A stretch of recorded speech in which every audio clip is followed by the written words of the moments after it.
Hello అండి, welcome back to our channel. ఈరోజు story అందాల రాక్షసి సీజన్ 2 ఎపిసోడ్ 68. ఇక స్టోరీలోకి వెళ్తే, దియాను అలా చూసిన మోహిత్ విక్రమ్ కంగారు పడుతూ ఉంటే కరెక్ట్గా అప్పుడే దియా అంటూ ఒక్కసారిగా స్పృహలోకి రావడం చూసి మోహిత్ స్టాచ్యూ లాగా నిలబడిపోతాడు. ఆశీను అలా చూసిన విక్రమ్, రీ మోహి, ఆశీ అంటూ ఏడుస్తూ ఉన్న దియాను ఎత్తుకొని వెంటనే బయటకు నడిచి ఆశీకి స్పృహ వచ్చిందని డాక్టర్స్కి ఇన్ఫామ్ చేసి దియాను జోషికి ఇస్తూ దియాకి అర్జెంటుగా ఫస్ట్ ఎయిడ్ చేయమని చెప్తూ దియాకి మరోసారి ముద్దు పెడుతూ, నువ్వు నిజంగా బంగారం రా, అమ్మ కోసం ఇంత పెయిన్ భరిస్తున్నావు, అమ్మంటే నీకు ఎంత ఇష్టమో నాకు తెలుస్తుంది, అమ్మకేం కాదు, ఏడవ్వాకు బంగారం అని దియా కన్నీళ్లు తుడిచి ఫాస్ట్గా వెళ్ళు అని జోషిను అక్కడి నుండి పంపించేసి ఆశీ ఉన్న రూమ్లోకి పరిగెడతాడు. అప్పటికే డాక్టర్స్ ఆశీను చెక్ చేస్తూ మోహిత్ను బయట వెయిట్ చేయమని చెప్పి బయటకు పంపిస్తారు. అందరూ ఆశీ రూమ్ ముందు నిలబడి టెన్షన్గా వెయిట్ చేస్తూ డాక్టర్ ఏం చెప్తాడా అని కంగారుగా చూస్తూ ఉంటారు. కాల్ మాట్లాడి వస్తున్న నిషాన్ ఫ్లోర్లో జరుగుతున్న హడావిడికి ఆయుష్కి ఏమైందో అని కంగారుగా అక్కడికి వచ్చిన తనకి విక్రమ్ ఆశీ గురించి చెప్పడంతో నిజమా అని హ్యాపీగా ఫీల్ అవుతూ అందరితో పాటు తను కూడా డాక్టర్స్ కోసం వెయిట్ చేస్తాడు. గంట సేపు తర్వాత ఆశీ రూమ్ నుండి బయటకు వస్తారు డాక్టర్స్. ఆశీను చెక్ చేసిన డాక్టర్స్ వైపు వర్మ ఫ్యామిలీ మొత్తం టెన్షన్గా చూస్తూ ఉంటారు. ఆశీ గురించి ఎలాంటి బ్యాడ్ న్యూస్ వినకూడదు అని మనసులో కోరుకుంటూ అందరిలోకి ముందుగా ఆ టెన్షన్ను తట్టుకోలేక డాక్టర్ను ఆశీ హెల్త్ గురించి అడుగుతాడు సూర్యదేవ్ వర్మ. డాక్టర్ సూర్యదేవ్ వైపు చూస్తూ, నాతో రాండి సార్ అంటూ అందరినీ తీసుకొని కాన్ఫరెన్స్ రూమ్లోకి తీసుకుని వెళ్తారు. అందరినీ చైర్స్లో కూర్చోమని చెప్పి స్క్రీన్ మీద జూనియర్ డాక్టర్ ఇచ్చిన ఆశీ రిపోర్ట్స్ స్క్రోల్ చేస్తూ అందరి వైపు చూస్తూ మాట్లాడడం మొదలు పెడతాడు. మిసెస్ ఆయుష్ గారు ఇంత త్వరగా కాన్షియస్లోకి రావడం నిజంగా మిరాకిల్ అనే చెప్పాలి. ఇక్కడ ఈ రిపోర్ట్ చూడండి అని ఆశీ స్కాన్ రిపోర్ట్స్ వైపు జూమ్ చేసి మరీ చూపిస్తూ, కత్తి చాలా డీప్గా దిగడం వల్ల అశ్రిత గారు కోలుకోవడానికి కొంచెం సమయం పడుతుందనే చెప్పాలి. తను ఎక్కువసేపు కూర్చోవడం కానీ నడవడం కానీ అస్సలు చేయకూడదు. అలాగే తను దేనికి ఎమోషనల్ అవ్వకూడదు. మొత్తం మీద తను కంప్లీట్గా 1 మంత్ బెడ్ రెస్ట్లోనే ఉండాలి. ఆ తర్వాత తన హెల్త్ కండిషన్ చూసి తనకి కొన్ని టెస్టులు చేసి తనతో చిన్న చిన్న exercises like walking, meditation, physiotherapy వంటివి చేస్తూ ఉంటే తను వితిన్ 3 monthsలో నార్మల్ అవుతారు. మళ్ళీ చెప్తున్నాను, తనకి ఎలాంటి షాకింగ్ న్యూస్ చెప్పకండి. ఇది తన హెల్త్ మీద చాలా ఇంపాక్ట్ చూపిస్తుంది. డాక్టర్, ఇప్పుడు ఆశీ కండిషన్ బాగానే ఉంది కదా, తన ప్రాణానికి ఎలాంటి ప్రమాదం లేదు కదా అంటూ టెన్షన్గా అడుగుతాడు Vikram. Yeah, she's out of danger sir, ఇంకొక గంటలో స్పృహలోకి కూడా రావచ్చు. బట్ చెప్తున్నాను కదా, తనకి ఎలాంటి షాకింగ్ న్యూస్ చెప్పకూడదు. అలాగే తను ఎంత బాగా రెస్ట్ తీసుకొని అండ్ ప్రశాంతంగా ఉంటూ రెగ్యులర్గా మెడిసిన్స్ యూస్ చేస్తూ ఉంటే చాలా త్వరగా క్యూర్ అవుతారు. థ్యాంక్ యూ డాక్టర్ అంటూ అందరూ కూడా సగం ప్రాణం తిరిగి వచ్చినట్టు ఫీల్ అవుతూ డాక్టర్ చెప్పినట్టే ఆశీకి ఆయుష్ గురించి చెప్పకూడదు అని సూర్యదేవ్ అందరికీ స్ట్రిక్ట్గా చెప్పడంతో ఆశీ హెల్త్ గురించి దృష్టిలో పెట్టుకొని అందరూ కూడా తప్పక ఒప్పుకొని ఆశీ రూమ్ ముందు తనకి ఎప్పుడు స్పృహ వస్తుందా అని వెయిట్ చేస్తూ ఉంటారు. భువన్ చనిపోయాడు అని ఇప్పటి నుంచి అన్నయ్య అనే ఈ ఒక్క బంధం కూడా లేకుండా పోయి తను ఒంటరిగా మిగిలిపోయాడు అని హాస్పిటల్ బెడ్ మీద పడుకోనున్న సుమిత్ అర్ధరాత్రి అవుతున్న నిద్రపోకుండా భువన్తో గడిపిన జ్ఞాపకాలు పదే పదే గుర్తు చేసుకుంటూ కన్నీళ్లతో దిండును తడిపేస్తూ ఉంటాడు. భువన్ ఎలాంటి వాడైనా సరే సుమిత్ను తమ్ముడిలాగా కాకుండా కొడుకులా చూసుకునేవాడు. అందుకే భువన్ ఏం చెప్పినా కాదు అనుకుంటా చేసేవాడు సుమిత్. ఆఖరి చూపు కూడా నోచుకొని తన దీనస్థితికి తనలో తానే మదన పడుతూ ఉంటాడు. ఆయుష్ గురించి తెలిసే వద్దు వద్దు అన్నాను, అయినా వినకుండా పగ అంటూ వెళ్ళి ఆయుష్ చేతిలో ఇప్పుడు చనిపోయావు. ఇప్పుడు నేను ఎవరి కోసం ఉండాలన్నయ్యా? నాకంటూ చెప్పుకోవడానికి ఉన్నది నువ్వు మాత్రమే.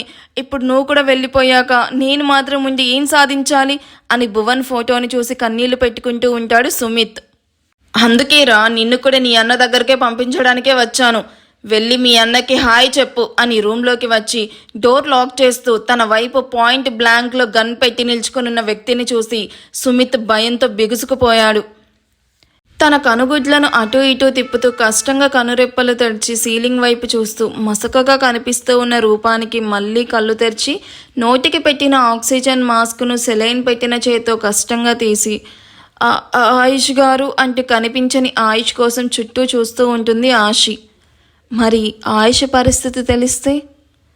ఆశీ స్పృహలోకి రావడం చూసిన జూనియర్ డాక్టర్ తనను చెక్ చేసి ఇంజెక్షన్ చేశాక ముందుగా సూర్యదేవ్ కృష్ణదేవులను లోపలికి అలో చేస్తుంది. వాళ్ళతో పాటు ప్రభాకర్, దిలీప్ కూడా స్పెషల్ రిక్వెస్ట్ మీద లోపలికి వచ్చి ఆశీను అలా కంటి నిండా నీళ్లతో చూస్తూ ఉండిపోయారు. ఆశీను అలా చూసిన నలుగురు అడుగులో అడుగు వేసుకుంటూ వస్తూ తన వైపు కళ్ళ నిండా నీళ్లతో చూస్తూ ఆశి ఎదురుగా నిల్చుకుని తన వైపు బాధగా చూస్తూ ఉంటారు. ఆయుష్ గురించి తెలిస్తే ఆశి తట్టుకోగలదా? ఇప్పుడిప్పుడే అన్ని ప్రాబ్లమ్స్ క్లియర్ అయ్యి అందరూ సంతోషంగా ఉన్నారు అనుకున్న టైంలో అనుకోని అగాధం వీళ్ళ జీవితంలో చిన్న భిన్నం చెయ్యడంతో వాళ్ళు ఏడవడం తప్ప ఏమీ చేయలేని స్థితిలో ఉన్నారు. అడుగుల చప్పుడికి సీలింగ్ వైపు చూస్తూ ఉన్న ఆశి ఇటువైపు చూస్తుంది. రైట్ సైడ్లో నలుగురు తన వైపు బాధగా చూస్తూ కనిపించడంతో నీరసంగా కళ్ళార్పుతూ ఆయుష్ గారు ఎక్కడ మామయ్యా అంటూ ముందుగా తన కళ్ళకి కనిపించిన సూర్యోదయ వైపు చూస్తూ నెమ్మదిగా నోరు విప్పుతుంది.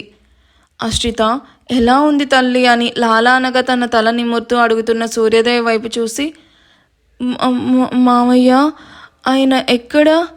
ఆయుష్ గారికి ఏమీ అవ్వలేదు కదా అని కంగారు నిండిన కళ్ళతో కష్టంగా పదాలు పలుకుతూ ఉన్న ఆశీని చూసి సూర్యదేవికి ఏం చెప్పాలో అర్థం అవ్వక ప్రభాకర్ వైపు చూస్తాడు. ఆశీ, అల్లుడు గారు బాగున్నారు అని మరోవైపు కూర్చుంటూ నువ్వు కంగారు పడుకు అంటూ స్మూదీ వాయిస్తో నమ్మకంగా చెప్తాడు ప్రభాకర్. ఆయుష్ గారిని ఒకసారి చూడాలనుంది, ప్లీజ్ నాన్న నన్ను ఆయన దగ్గరికి తీసుకుని వెళ్ళండి, ఆయన ఎలా ఉన్నారో ఏంటో అంటూ కన్నీళ్లతో చెప్తున్న కూతుర్ని చూసి ప్రభాకర్, దిలీప్ల గుండె భారంగా మారుతుంది.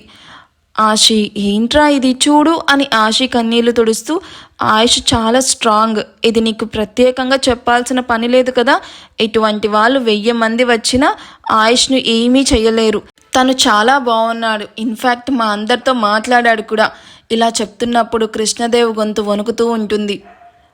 మీరు చెప్పేది నిజమా బాబాయ్?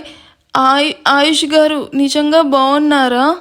నిజమాషి, నేను చెప్తున్నాను కదా తను చాలా బాగున్నాడు అని తన కన్నీళ్లు తుడుస్తూ చెప్తాడు. ఆశి పల్స్ రేట్ చూస్తూ ఉన్న junior doctor, madam please control, మీరు అలా ఎమోషనల్ అవ్వకూడదు సార్, ప్లీజ్ మీరు ఇక వెళ్ళండి, మేడం ఎక్కువ మాట్లాడకూడదు అంటూ అందరినీ బయటకు పంపిస్తారు. వెళ్తూ ఉన్న ప్రభాకర్ చేతిని పట్టుకుంటూ ఆయుష్ గారిని నేను పిలిచానని చెప్పండి నాన్న అని కన్నీళ్లతో చెప్తున్న కూతురు తల నిమిరి కన్నీళ్లతో బయటకు వెళ్ళిపోతాడు. ప్రతి ఒక్కరూ రావడం, కాసేపు ఆశీతో మాట్లాడడం అండ్ వెళ్ళడం, ఆయుష్ గురించి అడిగిన ప్రతి ఒక్కరూ ఆయుష్ పడుకున్నారు అని, ట్రీట్మెంట్ జరుగుతుంది అని, ఇంజెక్షన్ చేశారు అని ఇలా రీజన్స్ చెప్తూ ఆశీ దగ్గర మాట దాచేస్తూ ఉంటారు. నెక్స్ట్ డే ఆశీ దగ్గరకు దియాను తీసుకుని వెళ్తూ ఆయుష్ గురించి మమ్మాకి అస్సలు చెప్పకు బంగారం అని తన కండిషన్ క్లియర్గా చెప్పడంతో దియా కూడా ఆశీతో ఆయుష్ గురించి హైడ్ చేస్తుంది. దియాకి ఏమీ కాలేదని ఆశీ రిలాక్స్ అయ్యేలోపు తనకైన గాయాలు చూపిస్తూ ఏడుస్తూ ఏమైంది దియా, ఈ దెబ్బలేంటి అంటూ తన మొహాన్ని తడుముతూ బాధగా అడుగుతుంది. మోహిత్ జరిగింది చెప్పగానే ఈ మమ్మ కోసం ఇంత నొప్పి భరించావా బంగారం, నీకేమైనా అయ్యుంటే నేను మీ డాడ్ ఏమయ్యే వాళ్ళం అంటూ ఏడుస్తూ దియాను గుండెలకి హత్తుకుంటుంది. నాకేమైనా అయినా డాడ్ని చూసుకోవడానికి నువ్వు ఉన్నావు కదా మమ్మ, కానీ నీకేమైనా జరిగితే నేను డాడ్ అస్సలు ఉండలేము. ఎన్ని ఇయర్స్ నువ్వు లేకుండా మేము చాలా పెయిన్ ఫేస్ చేసాం, మళ్ళీ ఆ పెయిన్ నేను ఫేస్ చెయ్యలేను, నాకు మమ్మ కావాలి, దానికోసం నేను ఎంత పెయిన్ అయినా భరిస్తాను అంటున్న దియాను చూసి ఆశీ కళ్ళు ఆనందంతో చెమ్మగిల్లుతాయి. మోహిత్, విక్రమ్ ఆశీ దియాలను చూస్తూ ఇంకా ఎన్ని రోజులు పడుకుంటావు బావా, ఆశీను ఎక్కువ రోజులు నమ్మించలేము అని బాధగా అనుకుంటూ ఇద్దరూ కాసేపటికి ఆశీను రెస్ట్ తీసుకోమని చెప్పి దియాను తీసుకుని బయటకు వెళ్ళిపోతారు. తన ఎదురుగా గన్ పట్టుకొని నిల్చుకొనున్న విప్లవ్ని చూసి సుమిత్ భయంతో బిగుసుకుపోయాడు. కాసేపటికి తేరుకొని ఎవరు నువ్వు అంటూ భయంగా సిస్టర్ సిస్టర్ అంటూ అరుస్తూ ఉన్న సుమిత్ని చూసి వంకరగా నవ్వుతూ నువ్వు ఎంత గొంతు చించుకొని అరిచినా నిన్ను కాపాడడానికి ఎవ్వరూ రారు, ఎందుకో తెలుసా, కాసేపు ఇక్కడ ఏం జరిగినా ఇటువైపు ఎవ్వరూ రాకూడదు అని ఈ హాస్పిటల్ ఎండీతో డీల్ మాట్లాడా, వాడు కూడా నేను ఇచ్చిన డబ్బుకి ఆశపడి ఓకే చెప్పాడు. ఈ కాసేపు సీసీటీవీ కూడా అస్సలు వర్క్ చేయదు, సో నేను పక్కా ప్లాన్తోనే వచ్చాను. నువ్వు గొడవ చేయకుండా నాకు కోఆపరేట్ చేస్తే హాయిగా నిన్ను చంపేసి నా దారిన నేను వెళ్ళిపోతాను, కాదని గింజుకుంటే మాత్రం నిన్ను అంటూ ప్యాంట్లో ఉన్న కత్తిని బయటకు తీస్తూ దీంతో పొడిచి చంపుతాను చెప్తున్నా, నీకు ఏది కావాలి చెప్పు. నువ్వు ఎవరో కూడా నాకు తెలియదు. నన్ను ఎందుకు చంపాలి అనుకుంటున్నావు? ఇప్పటికే అన్నయ్య చనిపోయాడు అని నేను ఏడుస్తూ ఉన్నాను. అయినా నన్ను చంపే అవసరం నీకేంటి? నీకు నాతో ఏమైనా గొడవలున్నాయా? విప్లవ్ను మాటల్లో పెట్టి అక్కడి నుండి పారిపోవాలి అని సుమిత్ ప్లాన్. గొడవ నీతో కాదురా, నీ అన్న భువన్. వాడు నేను ప్రేమిస్తున్న అమ్మాయిని చంపాలి అని చూశాడు. కానీ వాడి చావు ఆ ఆయుష్ చేతుల్లోనే జరిగిపోయింది. కానీ నిన్ను మాత్రం వదలను అని పారిపోవడానికి ప్రయత్నించిన సుమిత్ షర్ట్ పట్టుకుని బెడ్ మీదకి నెట్టి సుమిత్ నుదిటిన షూట్ చేయగానే సుమిత్ అక్కడికక్కడికి ప్రాణాలు వదిలేస్తాడు. అది సైలెన్సర్ అవ్వడంతో షూట్ చేసిన సౌండ్ బయటకు వినిపించదు.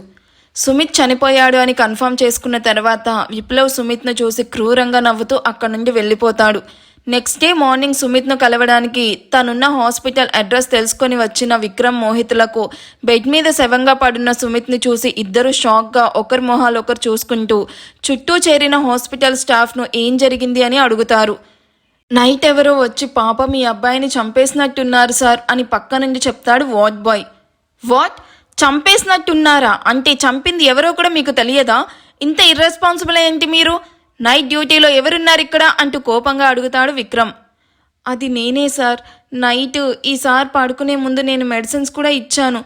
వరుసగా నైట్ డ్యూటీస్ వల్ల బాగా టైర్డ్ అవ్వడంతో నేను తెలియకుండానే నిద్రపోయాను. ఉదయాన్నే మెలకు రాగానే మెడిసిన్ ఇవ్వాలి అని వచ్చి ఇలా చూసేసరికి సార్ చనిపోయాడు. వెంటనే పోలీసులకు కూడా ఇన్ఫామ్ చేశాను అంటూ పక్కనున్న పోలీసులను చూపిస్తాడు. ఈ ఎపిసోడ్ ఎలా అనిపించిందో కామెంట్ చేయండి. వీడియో నచ్చితే ప్లీజ్ లైక్ చేసి హైప్ ఇవ్వండి. Thank you for watching. Bye.